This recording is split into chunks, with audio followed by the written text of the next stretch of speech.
Welcome back. Lots to discuss now with Marico. Saugata Gupta is joining us, and we want to talk to him about the changing demand trends, Saffola, raw material prices, and so much more. Saugata, thanks so much for joining us.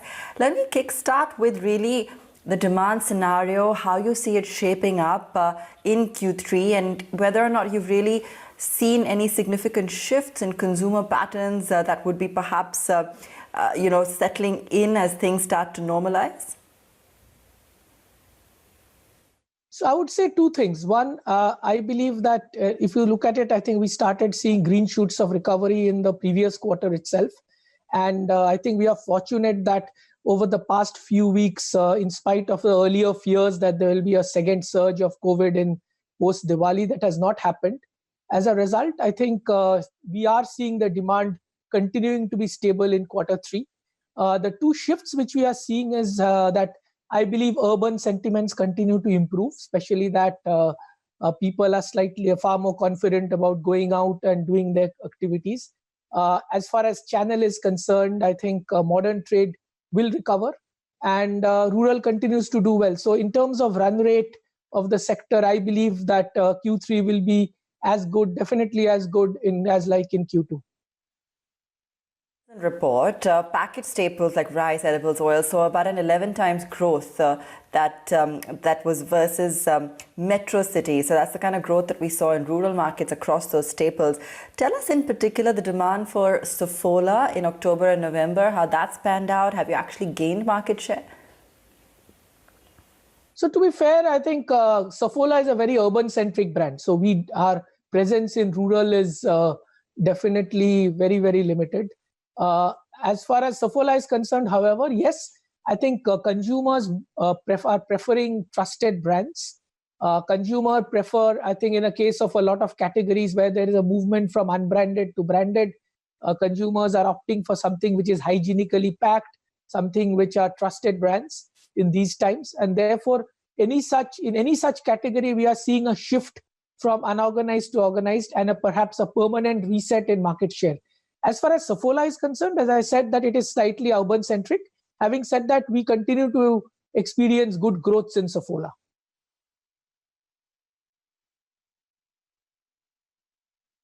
Saugata, in FY20, around 30% of your sales came from rural areas. Currently, what percentage would you say is coming from that region, and how sustainable do you think is this entire rural theme playing out?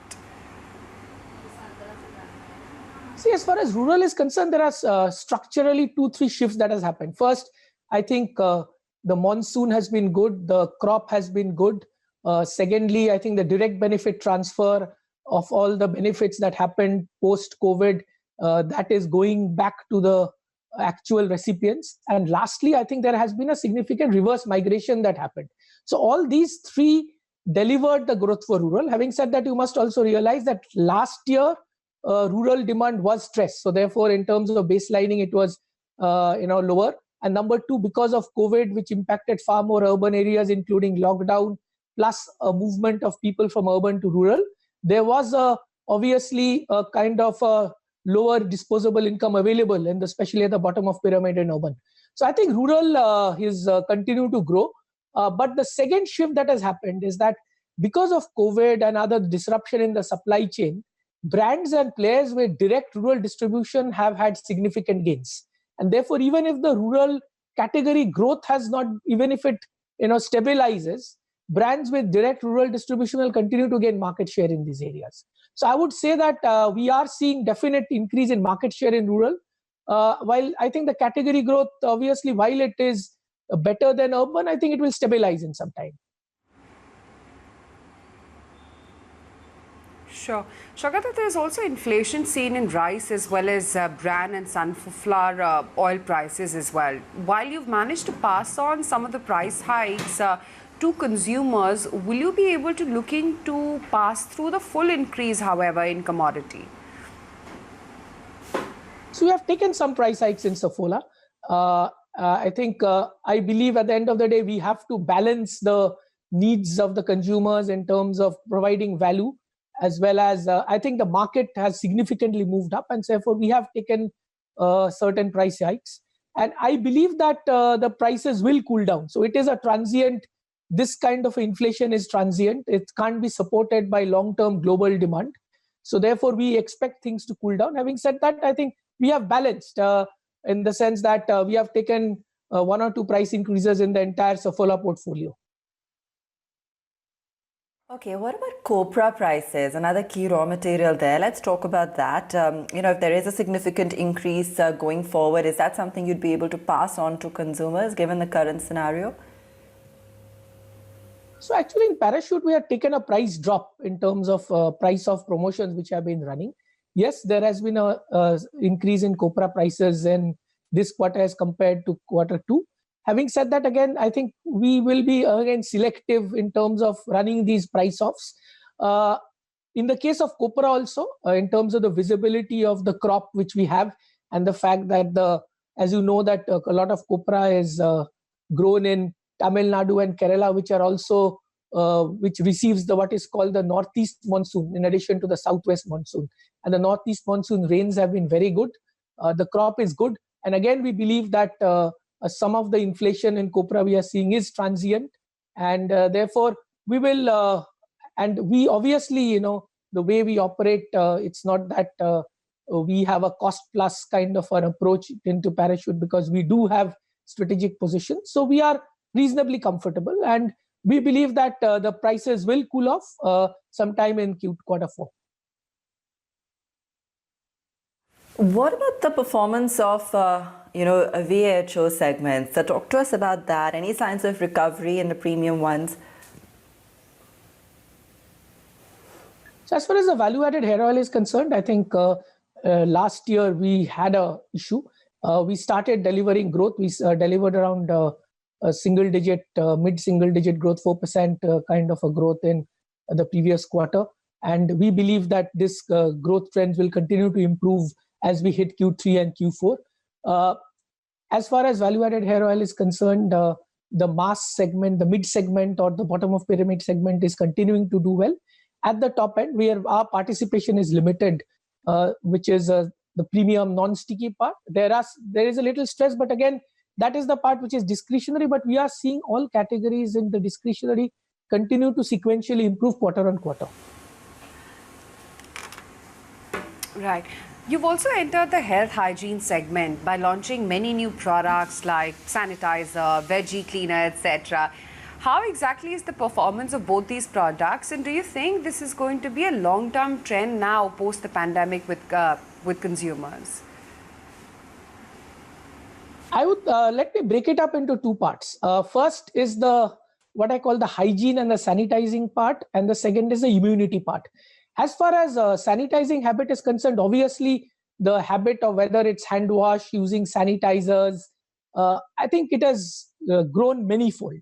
Having said that, I think as and when we go back to the post-COVID normal, things are stabilizing, the vaccine will come, it will settle down to a level which is definitely far higher than the pre-COVID level, but certainly lower than what I call the peak level, which happened sometime during, say, July to September. So we are already seeing that trend, and it will stabilize to a certain lower level. Now, however, the immunity part, I believe, is not a kind of a short-term transient phenomenon or a permanent change. I think what people have realized, consumers have realized, that especially those who had comorbidities or poor health were far more impacted because of COVID. And therefore, this trend towards immunity products is here to stay. I think that is going to be a permanent shift.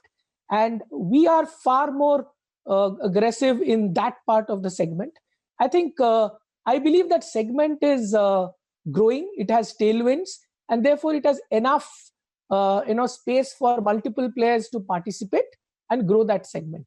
And therefore, I think even the things like healthy eating, healthy snacking, food, that change is far more permanent. So I believe that we are going to be very, very aggressive and bullish on foods. We are pretty confident that we will cross the 300 crore mark in the food segment this year, anything between 300 to 350, and then targeting a 450 to 500 crore food business next year, which is 21-22, which will give us a significant scale as far as food is concerned.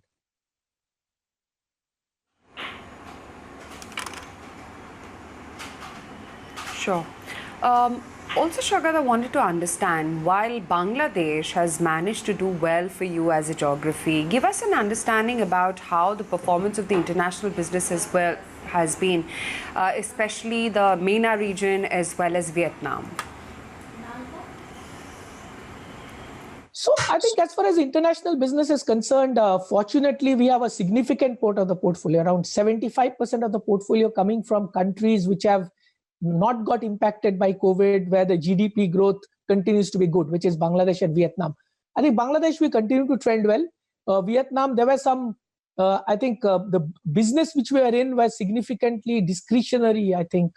So therefore, it got impacted, but it is improving and we will get back into good growth in Q4. As far as Middle East and Africa is concerned, I think the demand situation still continues to be very soft, but definitely there will be sequential improvement in the H2 of the thing compared to H1.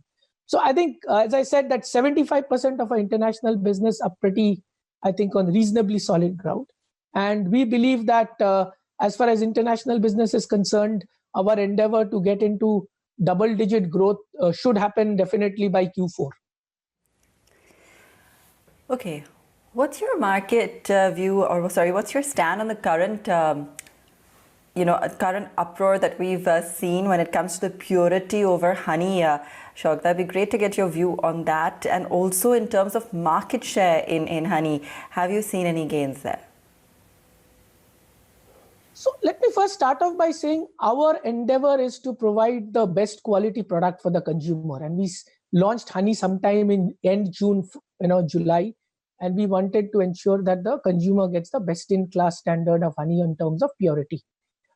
As far as market share is concerned, we have only one read because it was a limited launch. As far as within modern trade, we had an exit market share of around 6% in September, and that is the only read, and we will then get another read sometime in December.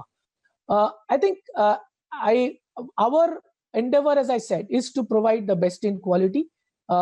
Every packed batch of Saffola goes through the NMR tests, and therefore, which is supposed to be the global standard in terms of it's one of the best in class tests as far as honey is concerned. And obviously it goes through all the other tests as approved by the regulators in the country. I think we will continue to endeavor to provide best in quality product in all the food products, and that's what Saffola stands for.